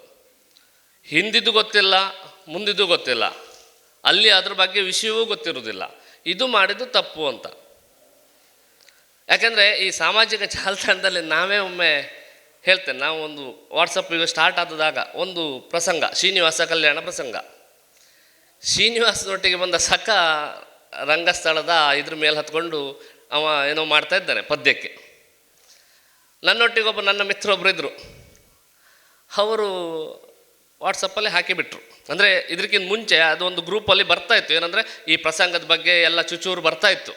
ಇದು ಮಳೆಗಾಲದ ಆಟ ಹೀಗೆ ಬರ್ತಾಯಿತ್ತು, ಒಳ್ಳೆ ಉಂಟು, ಹೀಗೆ ಒಳ್ಳೆಯದು ಇದೆಲ್ಲ ಅಂತೇಳಿ. ಇವರು ಅದಕ್ಕೆ ಇಮಿಡಿಯೇಟ್ ಹಾಕಿಬಿಟ್ರು. ಈ ಶ್ರೀನಿವಾಸನ ಸಾಕು, ಅವನಿಗೇನಾಗಿದೆ, ಅವನಿಗೆ ಎಲ್ಲಿ ಮಂಗನ ಕಾಯಿಲೆ ಬಂದಿದೆ, ಯಾಕಂದರೆ ಮಂಗನ ಥರ ಮೇಲೆ ಹತ್ತಾ ಇದ್ದಾನೆ ಅಂತ. ಆಮೇಲೆ ಅವರಿಗೆ ಎಲ್ಲಿವರೆಗೆ ಬಂತು ಕೇಳಿದರೆ, ಅವರಿಗೆ ಜೀವ ತೆಗೆಯೋರವರೆಗೆ ಥ್ರೆಟ್ವರೆಗೆ ಬಂತು 2 ದಿವಸದೊಳಗೆ. ಇದು ಯಾರನ್ನು ಯಾಕೆ ನಾವಂದರೆ ಅವ್ರು ಮಾಡಿದ ವಿಷಯ ಅಷ್ಟೇ, ಅವರು ಅದಕ್ಕೆ ಆನ್ಸರ್ ಕೊಡ್ತಾ ಹೋದರು. ನಾನು ನೋಡ್ತಾ ಇದ್ದೇನೆ, ಆಟವನ್ನು ನೋಡ್ತಾ ಇದ್ದೇನೆ, ಆಟದಲ್ಲಿದ್ದೇನೆ. ಉಳಿದವರು ಅದಕ್ಕೆ ಕಮೆಂಟ್ ಹಾಕ್ತಾ ಇರುವವರು ಯಾರೂ ಸಹ ಆಟದಲ್ಲಿ ಇಲ್ಲ, ಎಲ್ಲೋ ಕೂತ್ಕೊಂಡು ಹಾಕ್ತಾ ಇದ್ದಾರೆ. ಅವನು ಅಂಥ ಕಲಾವಿದ, ಅವನು ಅಷ್ಟು ಒಳ್ಳೆ ಇದ್ದಾನೆ, ಅವನು ಬೆಸ್ಟ್, ಅವನು ನಿಮಗೆ ಗೊತ್ತಿಲ್ಲ ಸರ್. ಅವನು ಇರಲಿ, ಇವ್ರು ಹೇಳ್ತಾ ಇದ್ದಾರೆ ಅವನು ಒಳ್ಳೆಯವನೇ, ಅವನು ಅಲ್ಲ ಅಂತ ನಾನು ಹೇಳ್ತಿಲ್ಲ. ಆದರೆ ಇವತ್ತು ಇಲ್ಲಿ ಹೀಗೆ ಮಾಡ್ತಾ ಇದ್ದಾನೆ ಅಂತ ಹೇಳಿದರೆ ಅದಕ್ಕೆ ಆನ್ಸರ್ ಇಲ್ಲ. ಅಂದರೆ ಇದಕ್ಕೆಲ್ಲ ಕೊನೆ ಹೇಗೆ, ಏನು ಮಾಡಬೇಕು? ಈಗ ಯೂಟ್ಯೂಬ್ ನೀವು ನೋಡಿರ್ಬೋದು, ಯೂಟ್ಯೂಬಲ್ಲಿ ಲೈವ್ ಇದ್ದರೆ ನಾನು ನೋಡಿದಾಗೆ ಚಾಟ್ ಆನ್ ಇದ್ದರೆ, ಲೈವ್ ಚಾಟ್ ಆನ್ ಇದ್ದರೆ ಸ್ವಲ್ಪ ಜನ ಜಾಸ್ತಿ ಇರ್ತಾರೆ. ಯಾಕಂದರೆ ಕೆಲವರಿಗೆ ಸುಮ್ಮನೆ ಬೇಡ್ದಿದ್ದ ಕೆಲಸ ಉಂಟು. ಲೈವ್ ಚಾಟ್ ಇಲ್ಲ ಅಂದರೆ ಜನ ಕಡಿಮೆ ಇದ್ದಾರೆ, ನೀವು ನೋಡಿ ಗಮನಿಸಿ. ನಾನು ಇದ್ದರೂ ಸಹ ಲೈವ್ ಚಾಟನ್ನು ತೆಗೆದಿಟ್ಟು ನಾನು ಮಾತ್ರ ನೋಡೋದು. ಯಾಕಂದ್ರೆ ನನಗೆ ಪ್ರಸಂಗದ ಬಗ್ಗೆ ಅದ್ರ ಬಗ್ಗೆ ಕಾನ್ಸಂಟ್ರೇಷನ್ ಕೊಡಬೇಕು. ನಮಗೆ ಬೇಡ ಅದು, ನಮಗೆ ಅವರ ಕಮೆಂಟ್ ಬೇಡ. ಯಾಕಂದರೆ ನಮ್ಮ ಕೈ ಬೆರಳಲ್ಲಿ ನಮ್ಮದು 5 ಬೆರಳು ಒಂದೇ ಥರ ಇಲ್ಲ. ಹಾಗೆ ಜನರನ್ನು ನಾವು ಅದೇ ಥರ ಎಣಿಸ್ಲಿಕ್ಕೆ ಆಗೋದಿಲ್ಲ. ನಾನು ಹೇಳಿದ್ದನ್ನು ನಾನು ಸರಿ ಅಂತ ಹೇಳಲಿಕ್ಕೆ ಆಗೋದಿಲ್ಲ. ಹಾಗೆ ಒಬ್ಬ ಒಂದೊಂದು ರೀತಿ ಹೇಳ್ತಾನೆ. ಹಾಗಾಗಿ ಇದನ್ನು ನಾವು ಮಂದಟ್ಟು ಮಾಡ್ಕೊಂಡು, ನಾವು ಮನಸ್ಸಿನಲ್ಲಿ ನಾವು ಎಣಿಸ್ಕೊಂಡು ಜಾಲತಾಣದಲ್ಲಿ ಒಳ್ಳೆಯ ವಿಷಯಕ್ಕೆ ನಾವು ಬೆಂಬಲ ಕೊಡೋಣ. ಅದರಿಂದ ಒಳ್ಳೆಯದಾಗಲಿ, ಅಂದರೆ ಕಲಾವಿದರಿಗೂ ಒಳ್ಳೆಯದಾಗಲಿ ಅಥವಾ ಮೇಳಕ್ಕಾಗಲಿ. ಯಾಕಂದರೆ ಈಗ ನಾನೊಂದು 25 ಗ್ರೂಪಲ್ಲಿದ್ದೇನೆ, ಅದು ನೋಡ್ತಾ ಇದ್ದೇನೆ. ಒಬ್ಬ ಭಾಗವತ ಬಂದರೆ ಆಯಿತು. ಈ ವರ್ಷ ಒಬ್ಬರು ಯಾರೋ ಒಂದು ಮೇಳದಲ್ಲಿ ಪ್ರಧಾನ ಭಾಗವತರನ್ನು ಬಂತು ನನಗೆ. ಅವ್ರದ್ದು ಅಭಿಮಾನಿ ಬಳಗ ಒಂದು 50 ಆಗಿದೆ ಈಗ. ನನಗೆ 50 ಬಳಗ ಬಂದಿದೆ, 50 ಬಳಗ ಉಂಟು ಸೇರಿ ಅಂತ. ಎಂತ ಯಾಕೆ ಹೀಗೆ ಮಾಡ್ತಾರೆ ಅದು ನನಗೆ ಸಹ ಗೊತ್ತಾಗೋದಿಲ್ಲ. ಅವರೇ ಮಾಡ್ತಾರೆ, ಅವರೇ ಮಾಡಿಸ್ತಾರೆ ಅಂತ ಸಹ ಗೊತ್ತಿಲ್ಲ. ಇಂಥ ಬಗ್ಗೆ, ಇದರ ಬಗ್ಗೆ ಮೇಳದವರಾಗಲಿ ಅಥವಾ ಕಲಾವಿದರಾಗಲಿ ಅಥವಾ ಕಲಾಭಿಮಾನಿಗಳು ಸಹ ಎಚ್ಚೆತ್ತು ಇದ್ರ ಬಗ್ಗೆ ಗಮನ ಹರಿಸ್ಬೇಕಂತ ಕೇಳ್ಕೊಳ್ತಾ ಅವಕಾಶಕ್ಕೆ ಹೊಂದಿಸ್ತಾ ನನ್ನ ಎರಡು ಮಾತನ್ನು ಮುಗಿಸ್ತಾ. ರಾಘವೇಂದ್ರ ಉಡುಪರಿಗೆ ಧನ್ಯವಾದಗಳು.